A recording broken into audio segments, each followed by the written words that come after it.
I remember the day it happened, the day humanity changed the galaxy forever. It wasn't a war, a speech, or some grand technological marvel that did it. No, it was coffee, a steaming, bitter cup of liquid defiance. And I was there to witness it. The Galactic Concord had summoned us to the core assembly, an honor they rarely extended to such a young and, frankly, unimpressive species. Humanity had only been part of the galactic community for a few decades, and we were still considered little more than a curiosity, a noisy, reckless anomaly that somehow managed to claw its way off its homeworld without annihilating itself first. The other species called us the upstarts, though never to our faces. We knew what they thought of us: primitive, chaotic, and utterly unremarkable. But that day was different. That day, humanity had been invited to present something of cultural significance to the assembly, a tradition among member species meant to foster understanding and unity. The Concord expected us to bring something quaint, perhaps a piece of art or music. They wanted a spectacle they could politely applaud before moving on to more important matters. What they got was Commander Elena Vasquez standing at the center of the grand chamber with nothing but a small metal contraption and a bag of ground coffee beans. The chamber itself was overwhelming, a vast dome of shimmering light and sound, filled with representatives from hundreds of species. Towering insectoids clicked their mandibles in irritation, bioluminescent cephalopods pulsed with muted disinterest, and crystalline beings refracted light in patterns that somehow conveyed boredom. The air buzzed with whispered translations as Vasquez stepped forward. "Ladies, gentlemen, and esteemed beings of the Concord," she began, her voice steady but carrying that unmistakable human edge of mischief. "Today, humanity brings you a gift. Not art or music or philosophy, though we have plenty of those, but something far more essential. Something that has fueled our greatest achievements and soothed our darkest hours. Something that defines us." She held up the bag of coffee beans like it was some sacred relic. The assembly murmured in confusion. "This," she said with a grin, "is coffee." The translator struggled with the word. Most species had no concept of beverages beyond water or nutrient slurries. To them, coffee was just a meaningless collection of sounds. But Vasquez wasn't deterred. "It's not just a drink," she explained as she began assembling the contraption, a simple French press, though it looked almost comically primitive in such an advanced setting. "It's an experience, a ritual, a lifeline." The room grew quieter as she worked, curiosity overcoming disdain. Steam hissed as she poured hot water over the grounds, releasing an aroma so rich and complex that even species without olfactory senses seemed to react. The air itself seemed to shift as the scent spread, a bold declaration that demanded attention. Vasquez poured the dark liquid into a small cup and held it up like a toast. "This is what gets us out of bed in the morning," she said. "This is what keeps us going when everything seems impossible. This is humanity in liquid form, bold, bitter, adaptable, and just a little bit addictive." She took a sip and sighed with exaggerated satisfaction before setting the cup down on a pedestal in front of her. "For those brave enough," she said with a smirk, "I invite you to try." There was a long pause as the assembly processed her words. Then, slowly but surely, representatives began stepping forward, some out of curiosity, others out of politeness or sheer peer pressure. The first was an Uldren diplomat whose gelatinous form rippled with cautious intrigue as it extended a pseudopod toward the cup. The reaction was immediate. The Uldren froze mid-sip before its entire body began to shimmer like molten gold. It let out a sound somewhere between a gasp and a song, a reverberation so profound that even species without ears could feel it resonate in their cores. This is, the Uldren stammered through its translator before trailing off in a stunned silence. One by one, others followed, insectoids clicking in astonishment as their antennae quivered uncontrollably, reptilian beings whose scales flushed with vibrant colors. Even the crystalline delegates emitted harmonic tones that hadn't been heard in millennia. By the time Vasquez poured the last drop from her French press, the chamber was in chaos. Not angry or hostile chaos, but something far stranger: euphoria. Delegates who had never spoken directly to one another were now huddled together in animated discussion, their differences forgotten in the wake of this shared revelation. And that's when it hit me, standing there on the sidelines as an insignificant junior aide, that this wasn't just about coffee anymore. This was about humanity's greatest strength, our ability to connect, to share something so simple, yet so profound that it could bridge even the vastest divides. Of course, not everyone saw it that way at first. Some species were skeptical or outright dismissive, dismissing coffee as nothing more than an amusing novelty. But they couldn't deny its impact or its growing influence. Within weeks, coffee had become the most sought-after commodity in the galaxy. Trade routes were redrawn to accommodate its demand. Entire economies shifted overnight as planets scrambled to cultivate Earth-like conditions for coffee plants. In humanity, we went from being the upstarts to something far more dangerous, indispensable. But this wasn't just about economics or prestige. It was about power, subtle at first but undeniable as time went on. Because while other species marveled at coffee's effects on their physiology and culture, we knew its true secret: caffeine. It wasn't just a stimulant. It was an edge, a spark that fueled innovation and determination like nothing else in existence. And now we had introduced it to beings who had never known such drive before. We didn't conquer them with weapons or technology. We conquered them with ambition, one cup at a time. And that's how humanity won. Not through war or diplomacy, but through sheer audacity and an unshakable belief in our own ridiculous brilliance.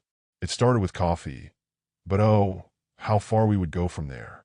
The shift was subtle at first, like the first rays of dawn creeping over a dark horizon.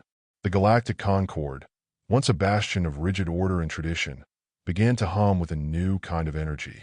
Delegates who had once moved with the slow deliberation of beings accustomed to millennia of existence were now restless, their movements sharper, their voices louder.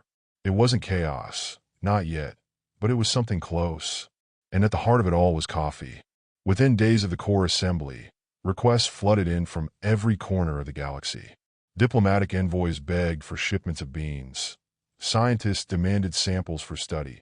Even the notoriously isolationist Krell collective sent an emissary, a rare event in itself, just to secure a single bag of grounds. Earth's agricultural sector, which had been struggling for decades under climate pressures and economic instability, suddenly found itself at the center of a galactic gold rush. But humanity wasn't stupid. We knew what we had stumbled upon. This wasn't just a commodity, it was leverage. And we wielded it with all the cunning and ruthlessness that had kept us alive through centuries of war, famine, and self-inflicted disasters. The first thing we did was establish strict trade agreements. No species could cultivate coffee without Earth's explicit permission, and those who tried quickly found themselves on the wrong end of humanity's newfound alliances. Because here's the thing about coffee: it wasn't just addictive, it was transformative. Species that had spent eons in cultural stagnation were suddenly experiencing bursts of creativity and innovation that rivaled humanity's own industrial revolution. And they knew, asterisk, that they couldn't go back to life without it. The second thing we did was weaponize our reputation. For centuries, humanity had been seen as reckless and unpredictable, a species that acted first and thought later. Now, we leaned into that image with terrifying precision. When a rogue faction of the Tferran hegemony attempted to smuggle coffee plants off-world, we didn't just shut them down, we made an example of them. A single orbital strike on their illegal plantation was all it took to send a message. Humanity might be small, but we were not to be underestimated. And then there was the third thing, the most important thing: we started drinking with them. It sounds ridiculous, doesn't it? That something as simple as sharing a cup of coffee could change the course of galactic history. But that's exactly what happened. In dimly lit chambers and sprawling alien marketplaces, humans sat down with beings who had once dismissed us as irrelevant and talked, not about trade or politics, but about life, about dreams and fears and everything in between. It turned out that caffeine didn't just stimulate the body, it stimulated connection. Barriers that had seemed insurmountable dissolved over steaming cups as humans taught alien diplomats how to savor the bittersweetness of an espresso or the creamy comfort of a latte. We didn't just sell them coffee, we sold them us. Our culture, our stories, our way of seeing the universe. and they loved us for it. But not everyone was happy with this new status quo. The Zorti Dominion, one of the oldest and most powerful factions in the galaxy, saw humanity's rise as a threat to their carefully maintained order. For centuries, they had ruled through fear and tradition, their vast fleets ensuring compliance while their bureaucratic machine ground dissent into dust. But now there was something they couldn't control, a spark they couldn't extinguish. At first they tried diplomacy. Their emissaries approached Earth's leaders with thinly veiled threats disguised as offers of partnership. When that failed, they moved to sabotage, hiring mercenaries to destroy coffee shipments and spread rumors about its supposed dangers. But humanity had been playing this game for far longer than they realized. We countered every move with an ingenuity that left them reeling. When they bombed our supply chains, we developed faster-growing coffee strains that could thrive in hostile environments. When they spread propaganda about caffeine addiction, we released studies showing its health benefits, carefully omitting how much funding those studies had received from Earth's agricultural conglomerates. And when they finally resorted to outright war, well, that's when things got interesting. The Battle of Sol is still talked about in hushed tones across the galaxy, a moment when humanity stood alone against an armada so vast it blocked out the stars.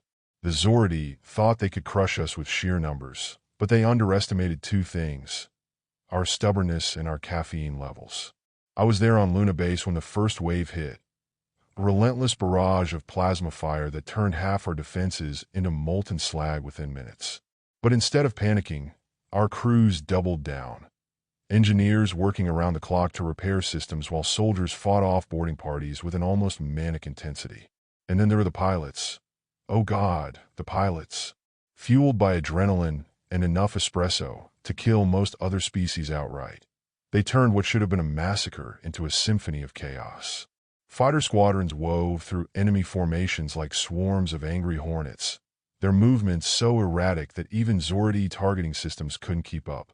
One pilot, I'll never forget her name, Captain Mei Tanaka, took out an entire dreadnought by ramming her fighter into its reactor core after ejecting at the last possible second. By the time reinforcements arrived from our allies, yes, our allies, the Zordi fleet was in shambles. They retreated with their tails between their legs, leaving behind wreckage that would serve as a grim reminder for decades to come. You don't mess with humanity before breakfast. In the aftermath, something extraordinary happened. Unity. Species that had once viewed each other with suspicion began working together. Not because they feared us, but because they admired us. Humanity had shown them what was possible when you combine determination with just a little bit of madness and a lot of caffeine. And so here we are today, a species no longer dismissed as upstarts, but celebrated as innovators and leaders. The galaxy still has its problems, wars to fight, planets to save. But now there's hope where there was once only apathy. All because one woman stood in front of an assembly and brewed a cup of coffee. Funny how history works like that, isn't it? The galaxy didn't just change, it woke up, and humanity, for all its flaws and quirks, became the spark that lit the fire. But as with any fire, there were those who sought to control it, to snuff it out, or to wield it for their own ends. The Zorti Dominion's defeat at the Battle of Sol was a turning point, but it wasn't the end of their ambitions. No empire that ancient and proud would let a fledgling species like humanity rise without a fight. In the years that followed, the Dominion shifted tactics. They were no longer interested in open warfare. They had learned their lesson. Instead, they turned to subterfuge, infiltration, and manipulation. They couldn't destroy us outright, but they could try to undermine us from within. Their first target was our coffee supply. It started small. Rumors whispered in back alleys and shadowed corridors of galactic marketplaces. Claims that Earth's coffee was tainted, that it carried toxins harmful to alien physiology. Some species began to hesitate, their newfound trust in humanity wavering. But we had seen this play before. Humanity had spent centuries navigating the murky waters of corporate espionage and political propaganda back on Earth. The Zordi might have been masters of galactic politics, but they were amateurs when it came to human-style spin. We countered with a campaign so bold it left them reeling. The Great Galactic Coffee Tour. We sent ambassadors, scientists, farmers, baristas, to every corner of the Concorde with one mission: to brew coffee for anyone willing to try it. Ships laden with beans and brewing equipment became mobile cafes, docking at space stations and planetary hubs where humans served up cappuccinos and flat whites with a side of charm. And it worked. Oh, how it worked. The skeptics were won over by the sheer audacity of it all, by the sight of humans cheerfully handing out free samples while explaining the intricacies of single-origin roasts and pour-over techniques. Even species that didn't consume liquids found themselves drawn in by the cultural exchange. The Zerati's rumors crumbled under the weight of humanity's relentless optimism and ingenuity. But they weren't done yet. Their next move was more insidious. They attempted to create their own coffee substitute, a synthetic brew designed to mimic the effects of caffeine without relying on Earth's supply chains. They called it Zerathian Vitalis, and for a brief moment, it seemed like they might have succeeded. The drink was marketed as superior to Earth coffee, cleaner, more efficient, free from human contamination. It was a disaster. Vitalis lacked everything that made coffee special. It had no aroma, no complexity of flavor, just a sterile bitterness that left its drinkers feeling hollow and jittery. Worse still, long-term use caused severe side effects in many species: neural instability, hallucinations, even violent outbursts. The Concorde banned it within months after an incident on Vrelka 9 where an entire colony succumbed to madness. The fallout was catastrophic for the Zorti Dominion. Their reputation, already bruised from their defeat at Sol, was now in tatters. Species that had once feared or respected them turned away in disgust, while humanity's star continued to rise. And yet, we knew this wasn't over. The Zorti weren't just fighting for power. They were fighting for relevance in a galaxy that was moving on without them. And as much as we celebrated our victories, we couldn't ignore the growing tensions simmering beneath the surface of this new galactic order. Because here's the thing about coffee: it's not just a stimulant, it's a catalyst. It doesn't just wake you up, it makes you think, question, dream. And for some species, especially those long accustomed to rigid hierarchies and unchanging traditions, that kind of awakening could be dangerous. The first signs came from within our own ranks. Not all humans were thrilled with our newfound role as galactic tastemakers and cultural ambassadors. Some saw it as a distraction from more pressing issues back home: poverty, inequality, environmental collapse, the same problems we'd been grappling with for centuries before we ever looked up at the stars. A growing faction on Earth began calling for isolationism, a return to focusing on our own planet rather than spreading ourselves thin across the galaxy. They argued that humanity was being exploited by alien powers who cared only about their next caffeine fix and not about us as a people. At first, their voices were drowned out by the overwhelming success of our interstellar ventures. But as tensions with the Zorti escalated and resources grew strained, their message began to resonate with those who felt left behind by humanity's meteoric rise. And then came the sabotage. It happened during what should have been a routine diplomatic summit on Helios Prime, a neutral world known for its sprawling gardens and crystalline skies. Representatives from every major species in the Concorde gathered there to discuss trade agreements and cultural exchanges, including coffee distribution rights. But someone, no one knows who, poisoned the supply. Dozens of delegates fell ill after consuming what they thought was Earth coffee, but turned out to be laced with a deadly neurotoxin. The aftermath was chaos. Accusations flew in every direction, alliances frayed, trust shattered like glass underfoot. For weeks afterward, humanity found itself under siege, not militarily, but diplomatically. As species once loyal to us demanded answers we didn't have. Our enemies seized on the opportunity to paint us as reckless and untrustworthy. Even some of our allies began questioning whether we had overstepped our bounds. And through it all, the Zorati watched from the shadows like vultures circling a wounded animal. But if there's one thing you should know about humanity by now, it's that we don't break easily. We doubled down on transparency, opening up our supply chains for inspection by independent auditors from across the Concorde, while launching our own investigation into what had happened on Helios Prime. We worked tirelessly to rebuild trust, not just through words but through actions, and slowly but surely began turning the tide back in our favor. Because here's another thing about coffee: when you share it with someone, Even your worst enemy, you're not just offering them a drink, you're offering them hope. And hope is something no empire, not even one as old or powerful as the Zorati Dominion, can ever truly extinguish. The sabotage on Helios Prime was a turning point, but not in the way the Zorati Dominion had hoped. It didn't break humanity, it galvanized us. The attack had been too calculated, too precise, and too cowardly to be anything but a desperate act. Even as the galaxy's trust in us wavered, whispers began to spread. Whispers that the Zorati were behind it all. But whispers weren't enough. We needed proof. Earth's leaders convened an emergency council, bringing together diplomats, scientists, and military strategists from every corner of our expanding influence. The room was tense, the air thick with the weight of what was at stake. For all our victories, for all the goodwill we had built with our coffee diplomacy, we were still vulnerable. The galaxy's faith in us was fragile, and the Zorati knew it. "We're at a crossroads," Commander Vasquez said, her voice cutting through the murmurs like a blade. She had become something of a legend since that first cup of coffee at the core assembly, a symbol of humanity's audacity and ingenuity. But now, even she looked weary. If we let this sabotage define us, if we let them paint us as reckless or dangerous, then everything we've built will crumble. "What do you propose?" someone asked. Vasquez leaned forward, her eyes blazing with determination. "We find out who did this. We expose them for what they are. And we remind the galaxy why they need us." It wasn't going to be easy. The Zorati were masters of deception, their agents woven into the fabric of galactic politics like threads in an intricate tapestry.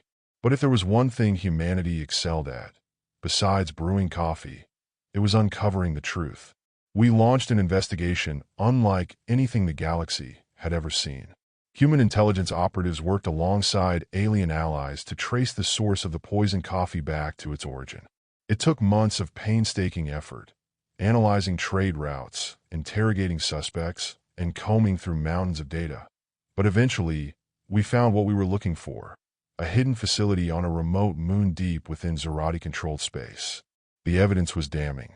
Not only had the Zorati orchestrated the sabotage on Helios Prime, but they had also been conducting experiments to weaponize coffee itself, attempting to create biochemical agents derived from its compounds that could manipulate or control other species.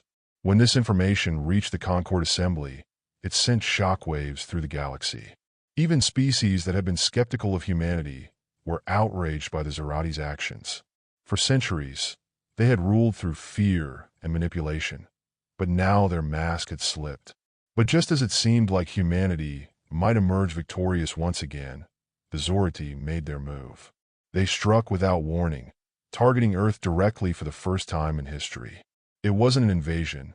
They knew better than to engage us in open combat after Sol, but a coordinated series of cyber attacks and orbital strikes designed to cripple our infrastructure and sow chaos among our people. Cities went dark as power grids failed. Communication networks collapsed under the weight of sophisticated viruses. Even our beloved coffee supply chains were disrupted as transport ships were sabotaged or destroyed. For a moment, a brief, terrifying moment, it felt like they might succeed. But here's the thing about humanity: we thrive under pressure.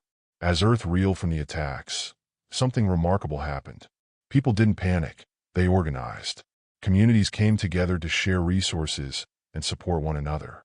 Scientists worked around the clock to counteract the cyber attacks while engineers repaired damaged systems faster than anyone thought possible. And then there were the baristas.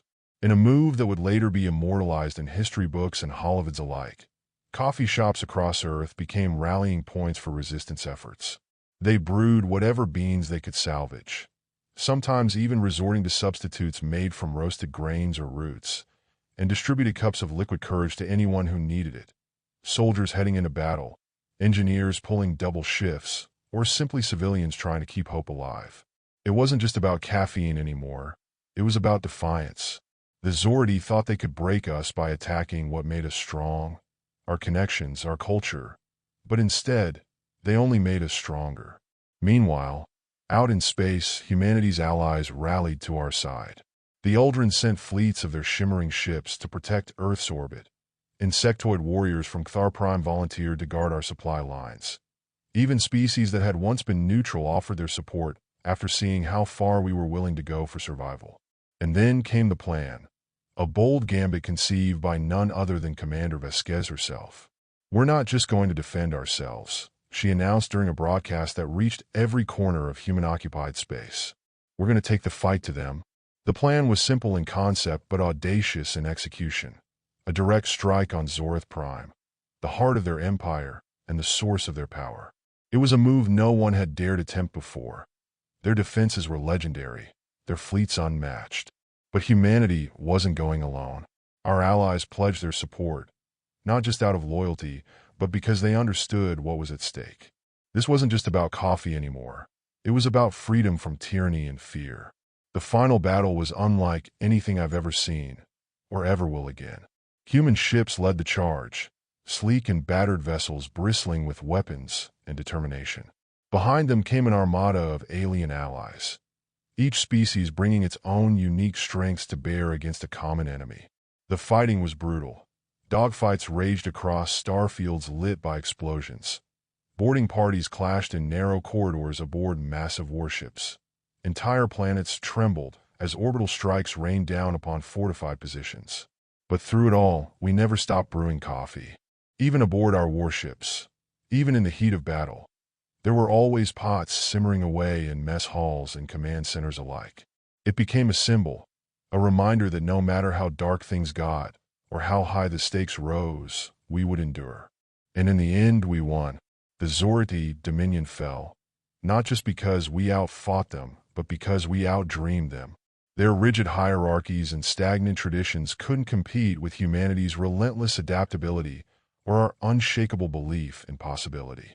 When their capital finally surrendered and their leaders were brought before the Concord Assembly to answer for their crimes, it wasn't anger or vengeance that greeted them, but something far more powerful: pity. Because while they had spent centuries trying to control others through fear, we had shown them something far greater.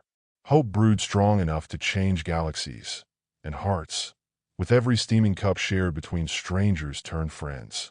The fall of the Zorti Dominion marked the dawn of a new era, an era where humanity, once dismissed as reckless and insignificant, stood at the center of galactic civilization. But it wasn't just our military victory that secured our place among the stars. It was what came after. When the dust settled and the Concord Assembly convened to decide the fate of the Zorti, humanity didn't demand reparations or territory.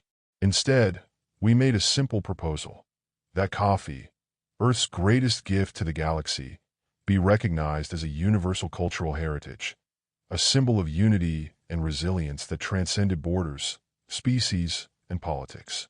The proposal was met with astonishment. For centuries, the Concord had been a fractured body, its members bound more by necessity than true camaraderie.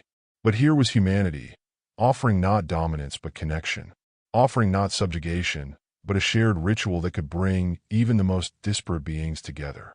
And so it was agreed. The Universal Coffee Accord was signed on a bright morning in the rebuilt chambers of Helios Prime, with representatives from every major species raising cups of freshly brewed coffee in a toast to peace and cooperation. Humanity was officially declared the sovereign stewards of coffee throughout the galaxy, not as rulers, but as custodians of something far greater than ourselves. But make no mistake, this wasn't just an honorary title. With sovereignty came responsibility and power. Earth became the beating heart of an interstellar coffee empire. Our farms expanded beyond our homeworld, with carefully managed plantations established on terraformed moons and planets designed to replicate Earth's unique growing conditions. The once struggling agricultural sector transformed into a thriving industry that employed billions, while advanced technologies ensured sustainability and equitable distribution.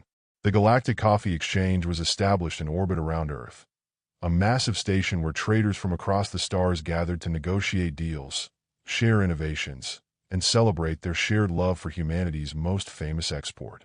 It wasn't just an economic hub, it was a cultural one.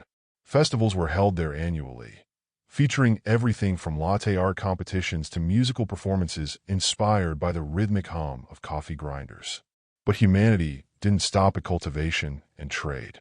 We became educators and ambassadors, spreading not just coffee, but the values it represented: creativity, perseverance, and connection. Barista academies trained beings from every corner of the galaxy in the art of brewing, while cafes became places where ideas flowed as freely as espresso shots. And then there was caffeine itself.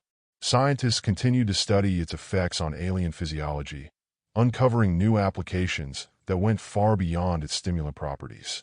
It turned out that for some species, caffeine enhanced neural plasticity. For others, it acted as a mild antidepressant or even accelerated healing processes. These discoveries led to breakthroughs in medicine, education, and even diplomacy, because when you shared a cup of coffee with someone, it's hard to see them as an enemy. Of course, there were challenges. Not everyone was thrilled with humanity's rise to prominence. Fringe groups accused us of exploiting our position for profit or cultural dominance. There were even attempts to replicate Earth's coffee plants through genetic engineering or artificial synthesis, but none ever matched the real thing. Because here's the truth. Coffee isn't just about chemistry or biology. It's about history and tradition, about the hands that plant the seeds and harvest the beans, about the rituals passed down through generations and adapted across cultures. It's about humanity, our struggles, our triumphs, our relentless drive to create something beautiful out of chaos. And so we thrived, not as conquerors but as collaborators, not as rulers but as innovators. By the time I retired from my post at Luna Base, decades after that first fateful cup brewed by Commander Vasquez, humanity had become more than just a species among many. We were storytellers and dreamers, bridge builders and trailblazers, guardians of a legacy that spanned light years. I often think back to those early days when we were still finding our place in a vast and indifferent galaxy, when all we had was a bag of beans and an unshakable belief in ourselves. Who could have imagined that something so small could change so much? That a humble cup of coffee could unite worlds? But then again, isn't that what coffee has always done? It wakes us up, not just from sleep but from complacency. It reminds us that no matter how vast or cold the universe may seem, there's always warmth to be found in shared moments and simple pleasures. And so here we are, humanity, the sovereigns of coffee throughout the universe, stewards of hope brewed strong enough to bind galaxies together. It started with one cup, and it will never end.